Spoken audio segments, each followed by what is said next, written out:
Bismillahirrahmanirrahim. Assalamualaikum warahmatullahi wabarakatuh. Sahabat jihad, kembali pada kali ini saya akan membacakan sebuah kisah dari seorang tokoh yang dikenal dengan nama Amr bin Uthman. Kisah ini saya bacakan dari kitab Tazkiratul Aulia karya Fariduddin Attar. Sahabat jihad, Abu Abdullah Amr bin Uthman al-Makki adalah salah seorang murid dari Junaid. Beliau mengunjungi Isfahan dan meninggal dunia di kota Baghdad pada tahun 291 Hijriyah atau 904 Masehi. Tetapi ada juga yang menyampaikan bahwa beliau meninggal dunia pada tahun 297 Hijriah atau bertepatan dengan 910 Masehi. Suatu hari, Amr bin Uthman al-Makki menerjemahkan kitab rahasia di atas selembar kertas. Kertas itu diletakkan di bawah sajadahnya. Ketika ia pergi bersuci, saat itu ia mendengar ada kegaduhan. Lalu, ia menyuruh seorang hamba untuk mengambil kertas tersebut. Si hamba membalik sajadah itu. Ternyata kertas itu telah hilang. Hal ini segera disampaikannya kepada tuannya. Buku itu telah hilang dicuri orang. Amr bin Uthman al-Makki berkata. Kemudian ia menambahkan, orang yang mencuri kitab rahasia itu, niscaya dalam waktu dekat ini akan dipotong kaki dan tangannya. Ia akan dimasukkan ke dalam penjara, kemudian dibakar, dan abunya akan diterbangkan angin. Pada saat ini, pastilah ia telah sampai ke tempat rahasia itu. Sesungguhnya inilah yang tertulis di dalam kitab rahasia itu. Ketika roh ditiupkan ke dalam tubuh Adam, Allah memerintahkan kepada semua malaikat untuk bersujud kepadanya. Semuanya bersujud ke atas tanah. Tetapi iblis berkata, "Aku tidak mau bersujud. Akan kupertaruhkan hidupku dan akan kulihat rahasia manusia itu. Walaupun karena itu aku akan dikutuk, disebut ingkar, berdosa, dan munafik." Iblis tidak bersujud.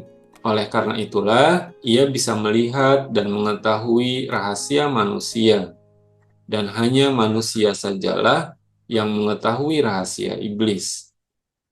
Jadi, iblis bisa mengetahui rahasia manusia karena ia tidak mau bersujud, dan karena tak bersujud itulah ia memegang sebuah rahasia.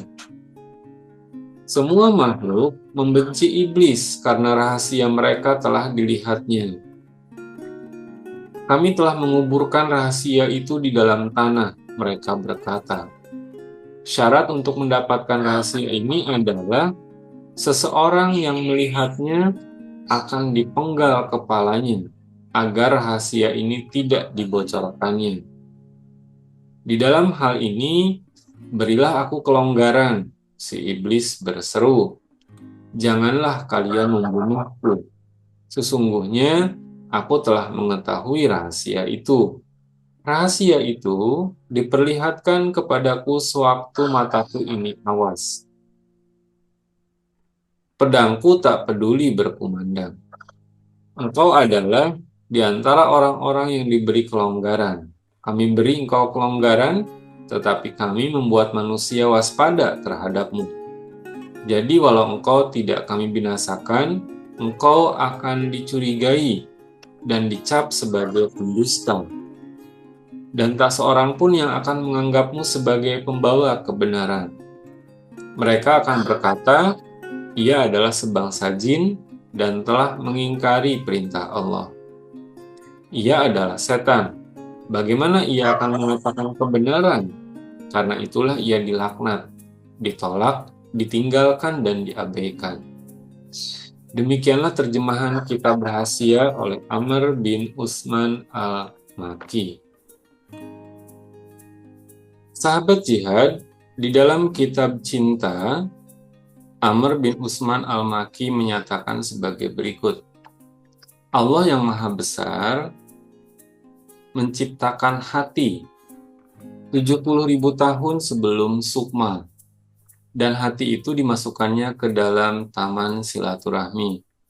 Dia menciptakan rahasia 70.000 tahun sebelum hati, dan rahasia ini dimasukkannya ke derajat keesaan. Setiap hari Allah memperlihatkan 360 kali karunia dan memperdengarkan 360 kata cinta kepada sukma. Setiap hari diperlihatkannya 360 kali keindahan kepada rahasia. Maka mereka bisa melihat segala sesuatu di dalam dunia ini. Dan mereka menyangka bahwa tiada sesuatu pun yang lebih berharga daripada mereka. Kesombongan dan keangkuhan terwujud di dalam diri mereka. Oleh karena itu, Allah menguji mereka. Disembunyikannya rahasia di dalam sukma, dan disembunyikannya sukma di dalam hati. Kemudian, disembunyikannya hati di dalam jasmani. Kemudian, diberinya akal kepada mereka. Allah mengutus para nabi dengan perintah-perintahnya, dan setiap orang di antara mereka berusaha mencari tempatnya masing-masing. Allah memerintahkan agar mereka sholat, maka jasmani pun melakukan sholat. Hati mencapai cinta, sukma menjadi lebih dekat kepadanya, dan rahasia berpadu dengan keesaan. Ketika berada di Makkah, Amr bin Usman al-Maki menulis surat kepada Junaid, Jurairi, dan Sibli di negeri Irak. Beginilah bunyi suratnya. Ketahuilah oleh kalian, wahai tokoh-tokoh terkemuka dan pemimpin-pemimpin di negeri Irak, bahwa kalian harus mengatakan kepada setiap orang yang ingin berkunjung ke negeri Hijaz dan menyaksikan keindahan Ka'bah. Engkau tidak sampai ke sana kecuali dengan semangat yang gundah. Dan katakan kepada setiap orang yang menginginkan permadani kehampirannya dan istana keagungannya, engkau tidak akan sampai ke sana kecuali dengan sukma yang gundah. Di akhir surat itu, Amr bin Usman al-Maki menulis, inilah pesan dari Amr bin Usman al-Maki dan pemimpin-pemimpin negeri Hijaz yang senantiasa bersama dia, di dalam dia, dan karena dia. Jika salah seorang di antara kalian memiliki cita-cita yang luhur, maka katakanlah kepadanya, ambillah jalan ini di mana ada 2.000 gunung berapi yang menggelegar dan 2.000 samudra yang penuh badai dan bahaya. Jika engkau tidak sanggup, maka janganlah berlagak palsu, karena berlagak palsu tidak sesuatu pun bisa engkau peroleh. Setelah menerima surat itu, Junaid memanggil pemimpin-pemimpin negeri Irak untuk berkumpul. Kemudian, setelah membacakan surat itu kepada mereka, Junaid bertanya, apakah yang dimaksud dengan gunung-gunung di dalam surat ini? Yang dimaksud dengan gunung-gunung tersebut adalah ketiadaan, jawab mereka. Sebelum manusia 1000 kali ditiadakan dan 1000 kali dihidupkan kembali, ia tidak akan bisa mencapai istana keagungan. Dan apa pula yang dimaksud di antara 2000 gunung berapi itu, baru satu sajalah yang pernah kudaki, kata Junaid. Engkau cukup beruntung karena telah melewati salah satu di antara gunung-gunung itu, Jurairi berkata. Hingga saat ini baru 3 langkah yang aku tempuh. Sibli menangis terisak-isak, kemudian berkata, engkau beruntung Junaid, karena telah melewati sebuah gunung, dan engkau pun beruntung Jurairi, karena telah menempuh 3 langkah. Hingga saat ini, aku belum melihat debu-debunya, baik dari kejauhan sekalipun. Demikian sahabat jihad, untaian kata-kata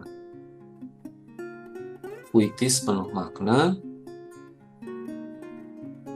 yang saya bacakan dari kitab Tazkiratul Aulia tentang Amr bin Utsman. Semoga bermanfaat buat kita semua dan dapat menjadi sebuah bahan renungan untuk memahami iman dan Islam. Billahi taufiq wal hidayah. Wassalamualaikum warahmatullahi wabarakatuh.